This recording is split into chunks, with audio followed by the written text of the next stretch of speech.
Es el capítulo final de la guerra en el frente de Europa.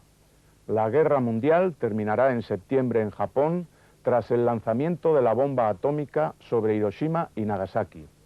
Hitler se suicida en el búnker de Berlín. La conferencia de Yalta, que reúne a Churchill, Stalin y Roosevelt, este ya muy enfermo, ordena la ocupación de la Alemania nazi y el reparto de la Europa oriental en zonas de influencia. En realidad es Stalin el que se queda con todo. Los alemanes se han rendido en Reims, la ciudad francesa. El general Eisenhower no asiste a la ceremonia de la capitulación como señal de desprecio hacia el nazismo responsable del Holocausto.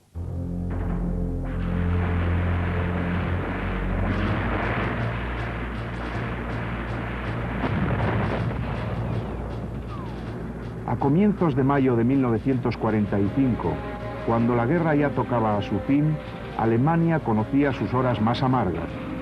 Hitler se había suicidado el último día del mes de abril en los sótanos de su búnker, después de casarse con su amante Eva Braun y de haber redactado su testamento. El almirante Dönitz era el jefe del Estado de un país invadido por dos enormes ejércitos, sin medios ya para resistir, buscando tan solo rendirse ante los norteamericanos para evitar humillarse ante los soviéticos.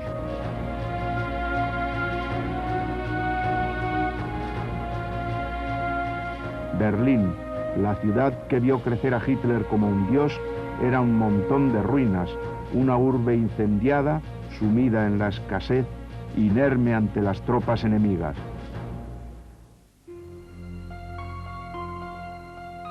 Hitler nació en Austria, hijo ilegítimo de un cocinero. El campeón del racismo no sabía en realidad quién era su abuelo ni cuál la calidad de su sangre.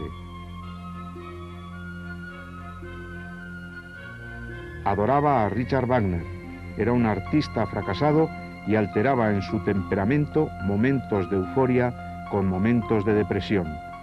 De fuerte constitución física, combatió como soldado en la Primera Guerra Mundial, donde resultó herido y gaseado y donde logró el honor de ser condecorado con la Cruz de Hierro de primera clase. Encarcelado en 1923 por un intento de golpe de Estado, escribió en prisión su libro Mi lucha. Ya era presidente del partido nazi y anunciaba que la lucha es la madre de todas las cosas, mientras que alimentaba un feroz sentimiento antisemita.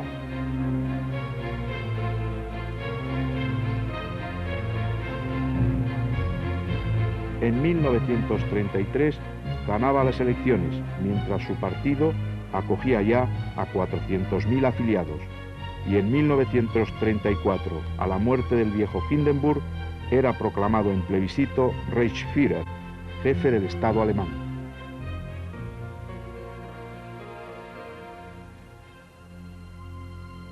La Wehrmacht fue un ejército excepcional formado a través del ejército que había salido derrotado en la Primera Guerra Mundial y desmovilizado luego. Quedaron 100.000 soldados tan solo, pero 100.000 soldados que estuvieron en filas desde 1918 hasta que empieza el Rearme Hitler en 1934.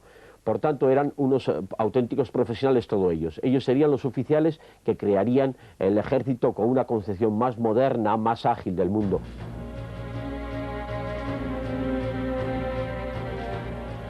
Una maquinaria bélica de tal envergadura necesitaba de una guerra, y en 1936 Hitler probó el temple de los aliados y se anexionó Renania.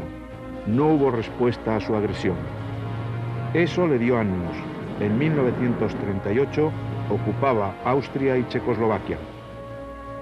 Los aliados vacilaban en la reunión de Múnich y Hitler engañaba al inglés Chamberlain y al francés Daladier, y faltando a sus compromisos, invadía en 1939 Polonia. Era la guerra. Los meses siguientes fueron un paseo militar. Guerra relámpago, avance imparable en el oeste, humillación de Francia, desastre aliado en Dunkerque y un inesperado parón en la batalla de Inglaterra. Pero los éxitos del norte de África y los Balcanes compensarían la derrota de la batalla de Inglaterra. La invasión de Rusia fue en los primeros meses otro sonado triunfo. El sueño imperial del Führer parecía cumplirse paso a paso.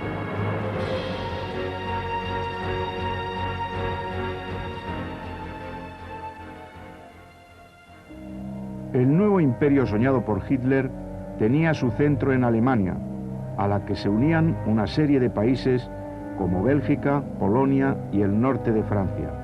Seguía un rosario de estados ligados al imperio, enormes extensiones de territorios y numerosos pueblos quedaban esclavizados en el este, y el resto eran países satélites de dudosa independencia. Tras las grandes victorias, llegaron las grandes derrotas. Sus ejércitos caían en el Alamein, quedaban destruidos en Stalingrado, comenzaban a retroceder en todos los frentes. En 1944, los aliados estaban en suelo europeo y avanzaban desde el norte de Francia tras el desembarco de Normandía y en Italia tras el salto a Sicilia.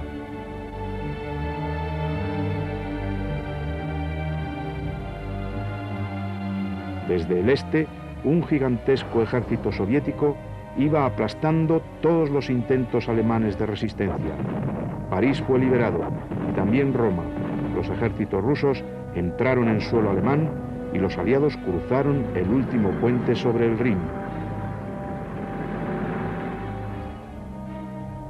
El Nido de Águilas, la residencia de verano de Hitler, fue ocupado por las unidades motorizadas de la división Leclerc, por los mismos republicanos españoles que, alistados con uniforme francés, habían liberado París.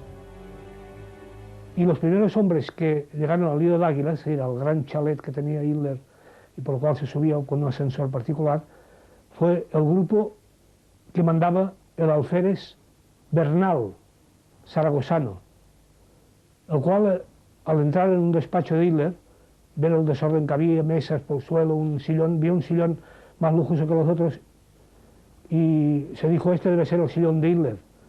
Y entonces dice, yo de haber tenido dinamita, de haber tenido medios, hubiera volado todo el chalet. Dice, pero no tenía más que mi metralleta y muchas ganas de mear, lo que hice es pues desabrocharme la bragueta y mearme encima del sillón que supongo que era de Hitler. A finales del verano de 1945, 5 años y 5 meses después del inicio de la guerra, la derrota alemana solo era una cuestión de tiempo. Churchill, Stalin y Roosevelt iban a reunirse a partir del 4 de febrero en una estación balnearia soviética, en Yalta, para trazar los acuerdos de los vencedores. En la reunión se bendijo el nacimiento de la ONU, se trazaron de nuevo las fronteras del este de Polonia y se llegó a un acuerdo sobre el reparto de Europa Oriental en zonas de influencia, acuerdo que Stalin se encargaría de romper. Los tres grandes acordaron que la rendición de Alemania sería sin condiciones. Yalta lo que supone es el comienzo de la Guerra Fría. Guerra Fría que no es una invención ni de Estados Unidos de la Unión Soviética, sino que responde a un hecho objetivo, que es que los rusos están presentes en Alemania. Unas repercusiones que hubieran conducido inmediatamente a una nueva guerra. Este hecho, digo, crea una tensión interna en Europa que únicamente ha desaparecido cuando los rusos han regresado a sus fronteras naturales. De tal manera que Yalta, si es el fin de la Guerra Caliente, es el comienzo de la Guerra Fría, que va a durar hasta 40 años. Y de hecho, la Segunda Guerra Mundial no se acaba hasta que se derrumba el muro de Berlín, los rusos vuelven a su casa y se reconstruye de nuevo el mapa de los Estados-nación en Europa Central y en la Europa del Este. Berlín era un islote bombardeado día tras día.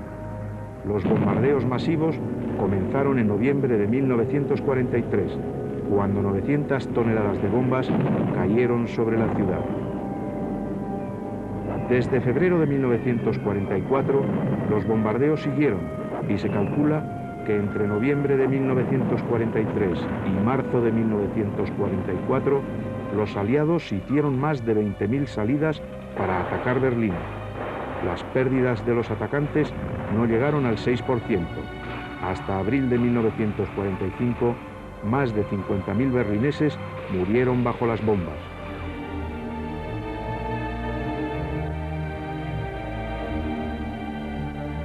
Yo quería marcharme de Alemania. Cuando llegó el día del vuelo, yo me personé lógicamente en el aeropuerto de Stuttgart. Entonces los bombardeos continuaban a diestro y siniestro. Y estando en el aeropuerto, esperando la hora de iniciar el vuelo, en aquella ocasión sonó la pre-alarm y luego la alarm. Y entonces por la megafonía del aeropuerto, el director del aeropuerto dijo: tenemos a los aviones encima dentro de 2 minutos. El que quiera tomar el avión, que lo tome bajo su responsabilidad, y el que no, que se quede. Tomamos el avión. Era un día nublado, despega el avión, y cuando había alcanzado unos 1.500 o 2.000 metros, creo yo, volando de nube en nube como un mosquito refugiándose, el piloto, que debía ser un socarrón, y cuando el alemán es socarrón, hay que echarle de comer aparte, como vulgarmente se dice, nos dice por la megafonía del avión a los pasajeros: estamos volando, como ustedes ven, a 2.000 metros, más o menos, pero abajo está ocurriendo algo. El que tenga valor de mirar abajo, que mire. Entonces ni valor ni nada. Pudo más la curiosidad que el valor. Todo el mundo miramos por la ventanilla hacia abajo. El aeropuerto de Stuttgart lo estaban bombardeando y estaba ardiendo, con todos los aviones que habían quedado allí dentro. La respuesta de Hitler fue más propagandística que efectiva. El mito de las armas invencibles fue utilizado por los nazis desde 1944 y de hecho las V1 y V2 llegaron a alcanzar Londres y Amberes, matando a miles de personas, aunque ya no pudieron decidir el curso de la guerra. Los rusos estaban ya en las puertas de Berlín el día 16 de abril y ese mismo día partió de la ciudad el último tren. Hitler dio la orden de cerrar todas las salidas de la ciudad y 2 millones de berlineses quedaron sitiados con él para compartir su suerte. La batalla de Berlín fue encarnizada y supuso la muerte de 500.000 de personas, la mayor parte de ellos civiles.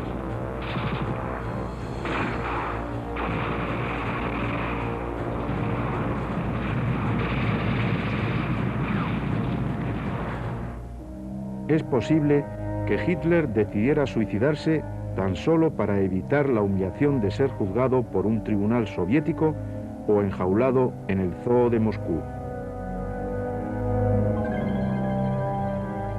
El 30 de abril de hace 50 años, a las 3:30 de la tarde, después de haber redactado el testamento y dado instrucciones para la quema de su cadáver y el de Eva Braun, reunió a sus íntimos colaboradores y sirvientes en el búnker y se despidió de ellos.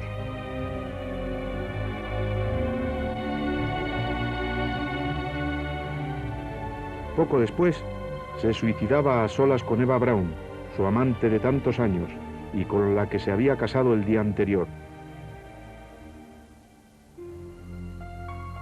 El almirante Dönitz quedó nombrado sucesor a la jefatura del Estado y de las Fuerzas Armadas en el testamento del Führer.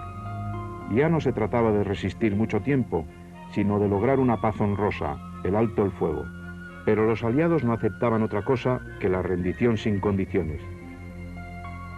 El 7 de mayo, el general von Friedeburg firmaba la rendición en Reims, en el cuartel general de Eisenhower. Al día siguiente, las tropas alemanas, cercadas en grandes bolsas por toda Europa, entregaban sus armas. La capitulación se firmaba ahora en Berlín. Ya solo quedaba rendir al Japón, en el Pacífico. El día del armisticio estaba en el cuartel general americano y algunos periodistas pudimos dirigirnos a un jefe de aviación y le dijimos: uno de esos bombarderos que ya terminó su función, ¿por qué no nos lo presta para ir a Londres y así vemos cómo es la fiesta, la celebración de la victoria en Londres?